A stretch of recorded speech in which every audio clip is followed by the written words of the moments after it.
हाँ दोस्तों, स्वागत है आपका मेरे YouTube चैनल इंग्लिश बाबू पर। और आज मैं फिर हाजिर हूँ आपके साथ एक नई स्टोरी लेकर। और दोस्तों, आज की जो स्टोरी है बहुत ही फ़नी स्टोरी है, सुनकर बहुत मज़ा आएगा आपको। उसके अलावा इस स्टोरी के अंदर आपको कई सारे नए इंग्लिश के वर्ड मीनिंग सीखने को मिलेंगे, उनकी करेक्ट प्रोनाउंसिएशन के बारे में पता चलेगा। और जो इसका ग्रामर का पार्ट है उसे हम बिल्कुल डिटेल में कवर करेंगे, तो जो ट्रांसलेशन का प्रोसेस है आप बहुत ही अच्छे से समझ पाएंगे।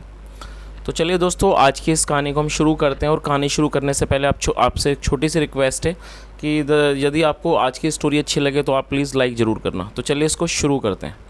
तो सबसे पहले हम कहानी का टाइटल देखते हैं। कहानी का टाइटल है द बिग माइज़र। क्या मतलब हुआ? देखिए, माइज़र एक एडजेक्टिव है जिसका मतलब होता है कंजूस। तो क्या मतलब हुआ? द बिग माइज़र मतलब कि बड़ा कंजूस। तो दोस्तों, ये इस कहानी का टाइटल है, शीर्षक है। अब मैं इसे पढ़ना शुरू करता हूँ और इसके अंदर आपको कई सारे नए वर्ड मीनिंग सीखने को मिलेंगे, तो यदि आप चाहें तो आप उन्हें नोट भी करें। तो चलिए इसको शुरू करते हैं। Laxmi Chand was as miser as rich he was. क्या मतलब हुआ? Laxmi Chand was as miser as rich he was मतलब कि लक्ष्मी चंद जितना अमीर था उतना ही वो कंजूस था। क्या आगे देखिए, he wished to eat tasty things but he would restrain himself. क्या मतलब वो? देखिए, विश का मतलब होता है इच्छा करना। ही विश्ड वो मतलब इच्छा करता था, वो चाहता था। टू ईट खाना, वह अच्छा मतलब he wish to eat tasty things मतलब वह स्वादिष्ट चीज़ों को खाना चाहता था, उनकी इच्छा करता था। बट लेकिन ही वुड रिस्ट्रेन का मतलब होता है रोकना, या किसी चीज़ से परहेज करना, या फिर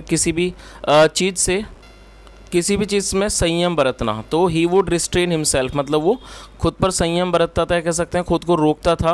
हिमसेल्फ बाय सेइंग ये कहकर दैट की the tongue was a greedy organ. जो टंग है मतलब जो ज़ुबान है वो क्या है? वॉज ए ग्रीडी ऑर्गन, वो एक लालची अंग है।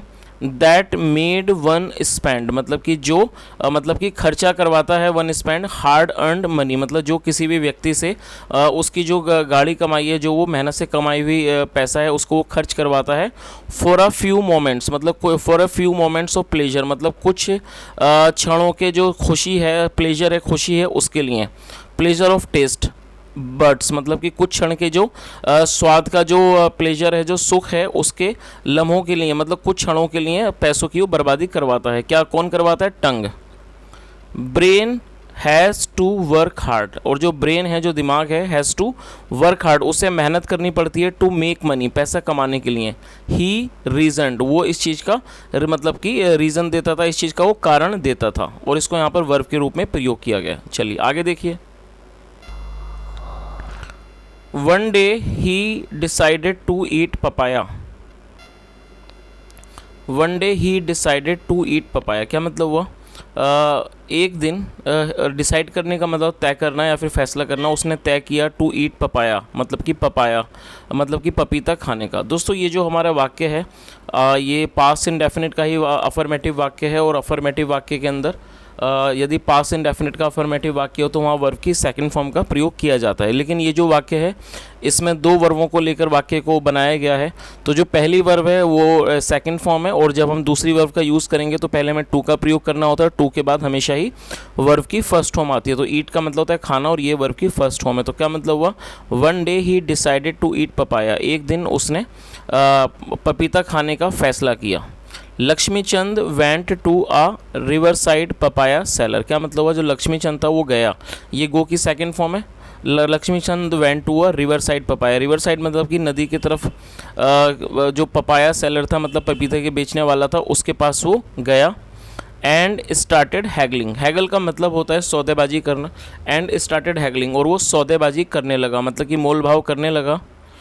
Papayas were 5 rupees a piece, और वो जो पपीते थे वो क्या था? वर 5 रुपीज़ ए पीस, वो 5 रुपये पर पीस थे मतलब एक पीस की जो कीमत थी वो 5 रुपये थी। ही थॉट, ये थिंक की सेकंड फॉर्म है। ही थॉट उसने सोचा। The price was too much, जो प्राइस है जो मतलब कि इसका जो दाम है वो बहुत ज़्यादा है। लक्ष्मीचंद सैड, लक्ष्मीचंद ने कहा 5 रुपीज़ इज़ ए मर्डर। जो 5 रुपीज़ इज़ ए मर्डर का क्या मतलब है? जो 5 रुपये है वो एक तरह से हत्या है, ये बहुत ही ज़्यादा है। मेक इट 3 मतलब कि इसको 3 कर दो, ऐसा उसने बोला। द सेलर स्पोक, जो दुकानदार था, सेलर था, स्पोक वो बोला, मतलब सेलर का मतलब विक्रेता, जो बेचने वाला था विक्रेता था, वो बोला I can't give you any rebate. Rebate एक का मतलब होता है छूट, और ये एक नाउन है। I can not give you any rebate, मैं आपको कोई छूट नहीं दे सकता। यू मे गो, आप जा सकते हो, फर्दर आगे जा सकते हो, फॉर चीपर पपाया, सस्ते पपीते के लिए। चलिए आगे देखिए। लक्ष्मीचंद वॉकड फर्दर, जो लक्ष्मीचंद था वो थोड़ा आगे चला, फर्दर मतलब आगे, और वॉक मतलब चलना, थोड़ा आगे चला।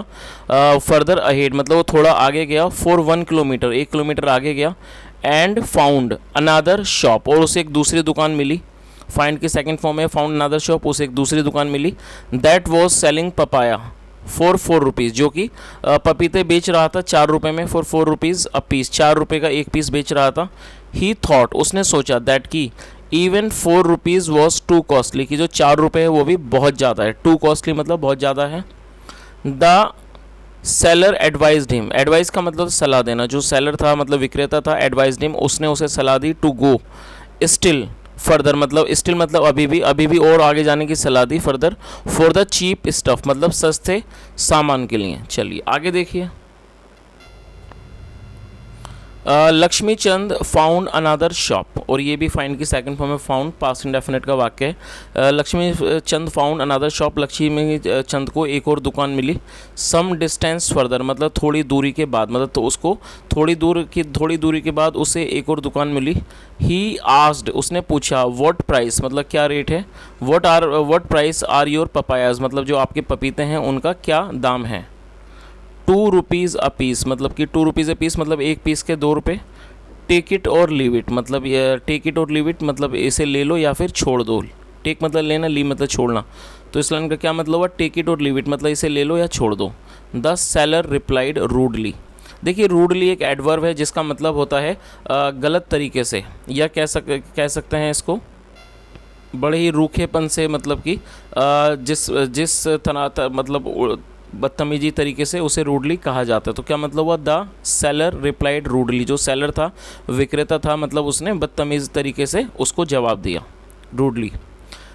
Laxmichand made a bad face, जो लक्ष्मीचंद था उसने एक बुरा मुंह बनाया। एंड वॉकड, और वो चल पड़ा, और वो चला। He saw no other shop, और दोस्तों ये जो वर्ड है SAW, ये सी की सेकंड फॉर्म है। सॉ मतलब देखना, और जो इसकी करेक्ट प्रोनाउंसिएशन है वो है सॉ। सी मतलब देखना, सॉ मतलब देखा, तो क्या मतलब हुआ, he saw no other shop, उसे कोई भी दुकान नहीं दिखाई दी। But he reached a papaya grove, मतलब रीच का मतलब होता है पहुंचना, लेकिन वो एक पपाया ग्रोव, जो मतलब जो पपीते का जो ग्रोव था, बगीचा था, वो वहाँ पर पहुँच गया। इट प्लीज्ड हिम, और ये जो इट है वो उस ग्रोव के लिए यूज हो रहा है। इट प्लीज्ड हिम, इसने उसे खुश किया। ही थॉट, ये थिंक की सेकंड फॉर्म है। ही थॉट, उसने सोचा, दैट की the papaya sellers were cheating, जो पपाया सेलर है मतलब जो पपीते के जो बेचने वाले विक्रेता हैं, वर चीटिंग, वो धोखाधड़ी कर रहे थे। द पीपल मतलब लोगों को धोखा दे रहे थे, चीट कर रहे थे। The thugs pluck papayas for free, ये जो ठग्स हैं मतलब कि जो ठग हैं वो प्लक करते हैं मतलब कि तोड़ते हैं पपीतों को फॉर फ्री, वो फ्री में तोड़ते हैं। एंड सेल देम, और वो उन्हें बेच देते हैं। एट फैंसी प्राइसेस मतलब अधिक मूल्यों पर, वो उनको अधिक दामों पर बेच देते हैं, ऐसा उसने सोचा। Here there was a lot of papaya for free, यहाँ जो है बहुत सारे जो पपीते हैं वो हैं फॉर फ्री मतलब मुफ्त में। चलिए आगे देखिए। He climbed up a tree, climb का मतलब होता है चढ़ना, और ये सेकंड फॉर्म है। ही क्लाइम्ड अप ए ट्री, वो एक पेड़ के ऊपर चढ़ गया। टू प्लक अ पपाया, एक मतलब कि पपीता तोड़ने के लिए। ही स्लिप्ड, वो स्लिप मतलब कि वो फिसल गया। एंड फेल डाउन, ये फॉल डाउन की सेकंड फॉर्म है। एंड फेल डाउन, और वो नीचे गिर गया। विद ए बिग थर्ड, एक बहुत मतलब कि एक धड़ाके की आवाज़ के साथ वो नीचे गिर गया। Laxmichand had to be hospitalise, जो लक्ष्मी और ये जो दोस्तों वाक्य है हैड टू बी हॉस्पिटलाइज, ये पास्ट परफेक्ट का पैसिव वॉइस का सेंटेंस है। तो क्या मतलब हुआ, Laxmichand had to be hospitalised, Laxmichand को अस्पताल में भर्ती किया जाना पड़ा। 4 वीक्स मतलब कि हफ्तों के लिए उसे भर्ती किया जाना पड़ा। He never again wished to eat any papaya, और उसने कभी भी पपीता खाने की इच्छा दोबारा नहीं की। क्या मतलब, ही नेवर अगेन का मतलब दोबारा, ही नेवर अगेन विश्ड, उसने दोबारा कभी इच्छा नहीं की टू ईट एनी पपाया, कोई भी पपीता खाने की। चलिए दोस्तों, अब ये जो कहानी का जो मॉरल है वो भी हम देख लेते हैं। Too much missing can be quite costly, कि बहुत ज़्यादा जो कंजूसी है वो बहुत ज़्यादा कई बार क्या हो सकती है, बहुत ज़्यादा कॉस्टली मतलब बहुत ज़्यादा महंगी पड़ सकती है। तो दोस्तों ये इस कहानी का जो था मॉडल था, और मैं उम्मीद करता हूँ जो कहानी है आपको अच्छी लगी होगी। और दोस्तों यदि आपको आज की कहानी अच्छी लगी हो तो आपसे रिक्वेस्ट है वीडियो को ज़रूर लाइक करें, शेयर करें, चैनल को भी सब्सक्राइब करें और कमेंट करके ज़रूर बताएं यदि आपका कोई सुझाव हो। सुनने के लिए thank you so much. Have a nice day and bye.